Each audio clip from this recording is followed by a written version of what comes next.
So here's a note. I am married. I have a very good husband. For 9 years I've been involved with another man, whom I served as I should have served my husband.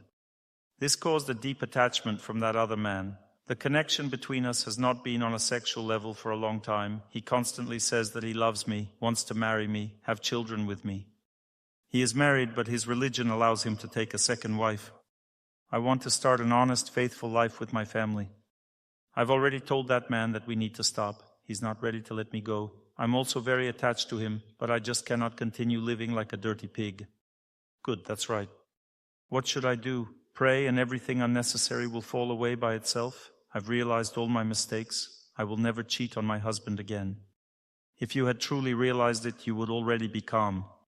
But how do I get out of this situation? Once I prayed fervently, asked God for this man, and he fulfilled my wish. Thank you for this question. It's very complex and necessary for everyone. I've answered this question many times already. In fact, everything about this woman is already clear. Nothing more needs to be explained. She already knows it herself. The problem is only in her attachment. Attachment is basically our problem throughout our entire life. So we don't want love, because love in this case is actually between her and her family. Love doesn't burn the heart. Love is an opportunity. That is, God gives the opportunity to serve someone in this life. This opportunity is expressed in the creation of a family. But if it were possible to create 2 families, then probably the conscience would be clear and the person would not feel suffering, because we ask all questions to our conscience. So these weren't questions to Dr. Torsunov that were asked now because the person is experiencing pangs of conscience. According to the Vedas, conscience is God's representation. It's God's voice in our heart. If a person feels suffering in their heart because they're giving away their attraction, then it isn't love, it is infatuation. If one gives this infatuation not to their family, then the suffering means that conscience does not agree. Conscience does not want it. God does not want it. The real point is that if we listened to God and served Him in our hearts, there would be no such problems. There may be some attachment, but I do not want it. You see, so there is a conflict between love and infatuation because love itself is an opportunity to serve. Love is created by God. Let's say God gives us a child. God gave a child, your own child. There is an opportunity to serve. How is this opportunity expressed? In family ties. These family ties are created. Now, how do these family ties differ from those connections with a stranger man, with whom, let's say, a woman has been building a relationship for many years? They differ in that within the family, family ties do not cause pangs of conscience. We don't experience suffering or guilt from serving our son or our husband. That is, a woman serves her son and her husband, and she is happy. She doesn't have a feeling in her heart that something is wrong. Isn't that so? Now she starts thinking about another man, and pangs of conscience arise in her heart, and she knows that this is wrong. If God approved of it, then she would feel good both here and there, and everything would be fine, no problems at all, right? Well, so what is love? Love is an opportunity to serve. That is, love is an action aimed at serving a close person. This service must be sanctioned by God. First, God creates relationships in which you have the right to act in this way. God gives the right, the opportunity to build close relationships. God gives that right. But there is also infatuation. Infatuation is not the right to serve. It's the desire to enjoy another person. So what do you think if we take, for example, me? How many girls would there be in Moscow whom I could enjoy? I think very many, thousands. If, let's say, I establish close relationships with some of them, I will be drawn to them, right? And if I establish relationships with them for a long time, I will be strongly drawn to them. The longer you establish relationships, the stronger the pull. Now tell me, how is this different from an ordinary drug? I inject once, I feel good. Then I want to inject again. How is it different? It's not different at all. It's just the desire to enjoy something. Well, let's say, how does a drug addict solve the drug issue? One more time. He can solve it one way or he can solve it differently. It's a question of what? It's simply a question of understanding things. What do I want in life? That is, if I want love, it's one life. If I want to enjoy something unauthorized, because love is what is always sanctioned by God. A person cannot love in a direction that God has not given him. We cannot create families every 5 minutes, like somewhere in America I read, there are such machines. You insert 2 passports into this machine, and a document is issued, you are married. And then there's a machine next to it. You can insert 2 passports again. You are divorced. And people, let's say it's a resort town, people come, put in 2 passports, you're married, then they have sex, put in 2 passports, and they're divorced. You understand? But this is ridiculous. It's just a circus.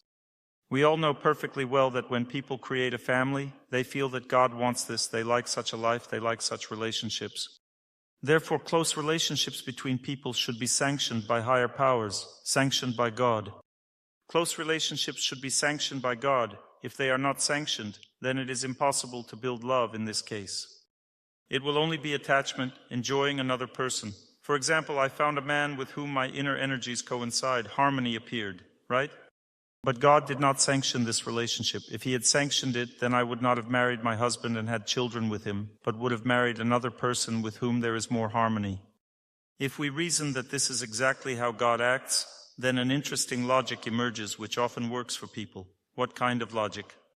I married someone, and it turns out the harmony is not complete. When does it become clear? Usually after about 3 years, when infatuation ends. Infatuation ends after 3 years. Difficulties come, because in family life we have to pass exams. 3 years pass, infatuation is gone, and the person thinks, maybe the harmony was incomplete, I should look for something better. And in Moscow there are plenty of men, especially if someone works in a big company. There are many different men there. Many people are lonely. Then harmony appears with the next person. Again 3 years. Then suddenly feelings always fade. Infatuation fades for all people. Some think, it's for life. Dr. Torsunov, for me it's forever. It won't fade. This is a mistake. This never happens. Any taste in this world fades. Any material taste fades. For example, the taste of honey. A person cannot enjoy the same honey all their life. From the perspective of enjoyment, everything ends. There's nothing that lasts forever. So one taste fades, then comes another. Then again, the harmony is incomplete. You need to find complete harmony. Next guy.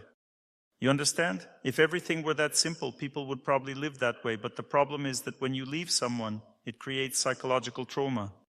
You will be responsible for this. The next marriage will already have a bitter taste because you'll have to answer for your actions, because the person you left suffers from this.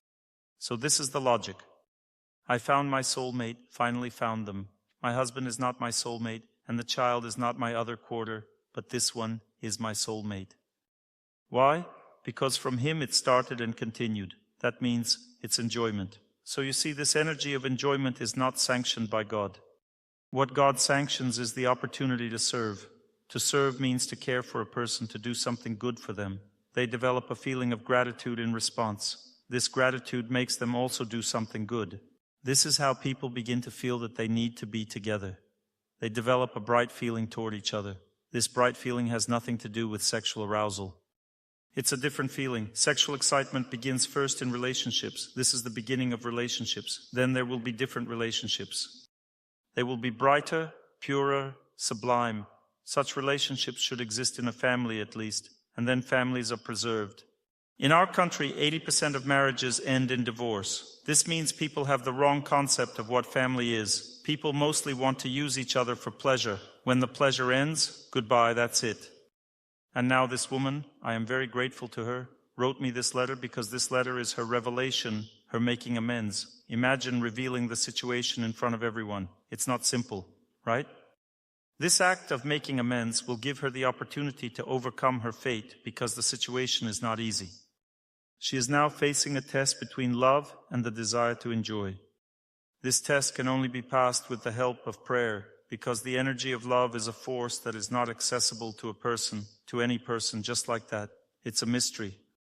This mystery is transmitted only from a holy person, from holiness, from the scriptures. A holy person, prayer, holy land, the remains of a holy person. You can go to Mother Matrona, fall on her remains, cry and say, please give me the understanding of what love is. Give me the understanding of what love is. And when a person receives this taste of what love is, immediately the thirst for infatuation fades.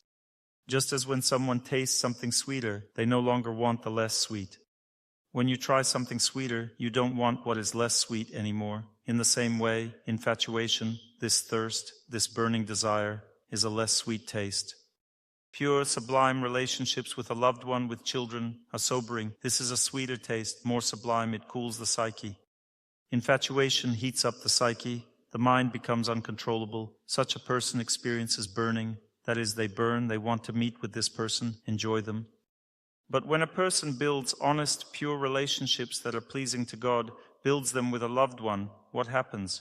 Cooling. The mind cools down, and deep, pure, bright relationships appear, relationships of a sober nature. They strengthen the intelligence, make it possible to serve God, think about prayer, develop one's character, pure, bright relationships. They have such a pure nature that cools one from sin. That's how it is. They cool one from sin. It's like, for example, a person bathed in a clean lake. They cleansed themselves from dirt and they felt good. You understand? Similarly, a person who comes in contact with holiness begins to feel good. They are cleansed from dirt, and the burning sensation cools down. The heat of this infatuation cools down. So the only way to resolve this issue for you now, the woman who wrote me this letter, is to seek protection in the holiness of your faith. In your spiritual tradition, seek protection in holiness, seek purity, and ask for love. Ask to understand what love is, because when this feeling opens in your heart, this loyalty to your husband, loyalty to your children, these pure relationships that you so want to have, immediately this burning for another man will begin to cool down. The psyche will begin to sober up. That is, help is needed in this situation. Help comes in this way, through a dignified person. In your lectures, you mentioned that once a week you repeat prayers with your students. So this has a much stronger effect than when you pray alone. I wanted to know, if we do this together, will it work?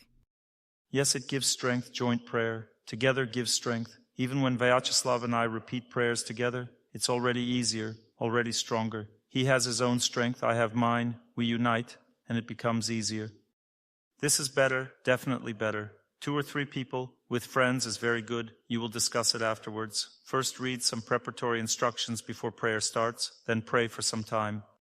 And it's necessary that some voice of a holy person sounds without fail, and then discuss it all, open your heart, write it all down, then read it again.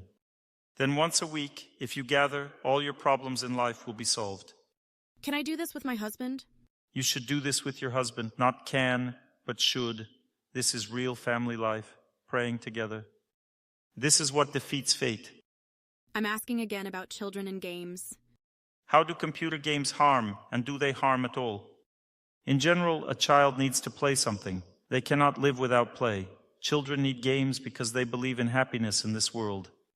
What is a game? Its behavior is similar to spiritual life. In fact, in the spiritual world, every word is a song, and every step is a dance. Everything there is imbued with love. When a person loves, what do? They sing and dance. They don't just walk, their movements become filled with love. Therefore, children want love. That is, they still believe that there is a lot of love here in this world they have entered. They are very strongly attached to the spiritual, so children need play. Play means precisely this unusual action, in which there is an element of fairy tale, of being in love. You understand? Children need fairy tales. Some games are definitely necessary for children. Now let's move on. Can this be a computer game for a child? It can be a computer game. Yes. What is the problem? The problem is that nowadays what children are offered on computers has nothing to do with personal development. That's one thing. And secondly, if a child only plays on the computer, what does he become? Physically underdeveloped, mentally underdeveloped, because he has no relationships. Relationships with people are needed. Close relationships are needed. You need to build relationships with children. Relationships also mean conflicts which get resolved. On the computer, he has no conflicts with anyone. He is always the winner. Everyone else is a loser. He is always the winner on the computer. That means that he is always right. This is an artificial situation, incorrect. When a child plays with other children, he is often wrong. He tries to understand how to act in such situations, what to do. He develops humility, learns to understand others, and begins to really live. In general, computer games can be useful as a tool for developing concentration, memory, learning foreign languages, some technical skills. That's fine. But if we're talking about life, then the child needs to be pulled out of there, from that life, because there they are trying to create a life for the child. What kind of life? An artificial one, without truth. Then he enters real life, and there he cannot find the same thing he found in games. Such a child becomes very stubborn, passive, unable to understand what to do in real situations. And computer games don't give the chance to solve situations, because real situations are not made of just one winner. When he plays with other children, 5 of them, All 5 are winners. He has to learn how to negotiate with them. Why do children constantly immerse themselves more and more in these computer games? They cannot tear themselves away. What is the reason? They are looking for something there, but there is an even deeper reason. A source of happiness. And what kind of happiness? Happiness in which you never lose. You always only win. That means the child asserts himself. He believes, if parents gave me this source of happiness and don't take it away, then it must be right. Parents agree with it. Fine, sit there, don't bother anyone, just sit and do your thing on the computer. And since parents don't mind, and there is a whole industry, a whole business to immerse children in this satisfaction of their senses. It is simply excitement, sense enjoyment, that's all. It has nothing to do with real life. How is this different from adults drinking alcohol? An adult drinks alcohol, he feels good. A child plays computer games, he feels good. An adult watches some detective story, some movie, he feels good. It's all the same, just an attempt to escape. There are 3 types of people, 3 types of behavior in life. The first type of people, they don't solve the problems of their heart, they always try to escape, and there are different ways to do it. For a child, is drinking a way to escape or not? No. But what ways does a child have to escape? What ways are there? To live in an illusion, to enjoy there, to feel happiness in that illusion. Which ones? Computer games. This is the most certain way to escape into illusion.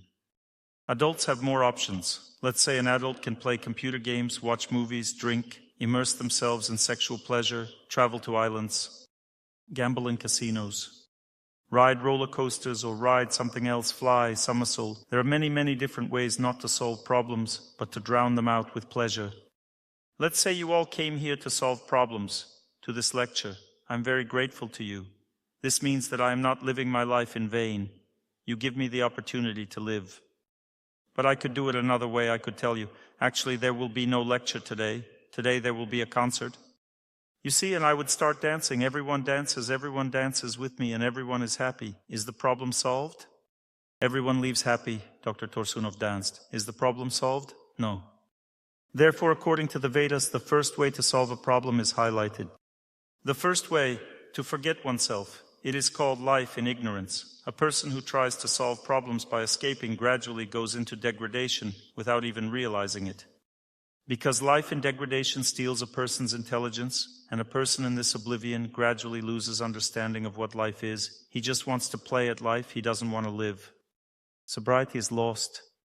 Children also want to play at life, but it is important to know the difference. Parents should gradually bring children back to sobriety. They should guide them to real life. Games should be close to life, but computer games are not close to life. They have no life in them. They only have victory and one hero. That's me. Everything else is just fiction, created by the one who made the game. So it is simply a kind of drug. The second way of living is when a person sobers up and understands that just entertaining himself will not solve the problems of his heart. Then he starts to look for where the problems really are. And the first thing that comes to mind is those people who surround me.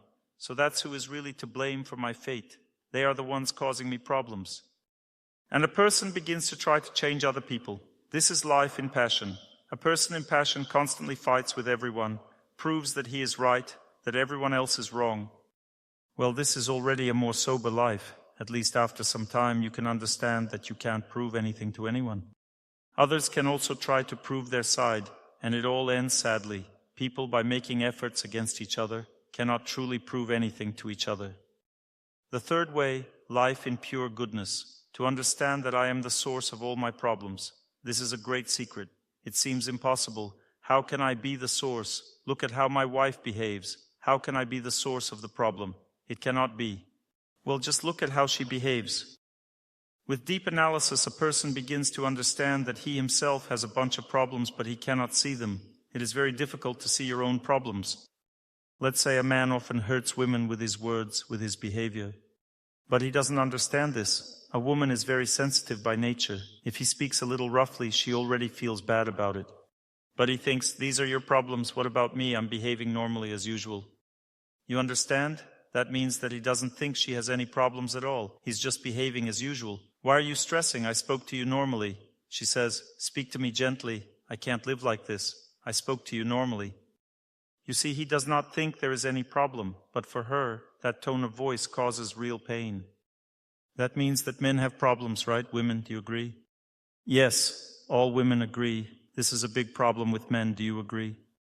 To learn more on the subject of health and healing of the body, please make sure to read my health guide, available for download on my YouTube channel or on my Instagram page. Thank you very much, and see you soon.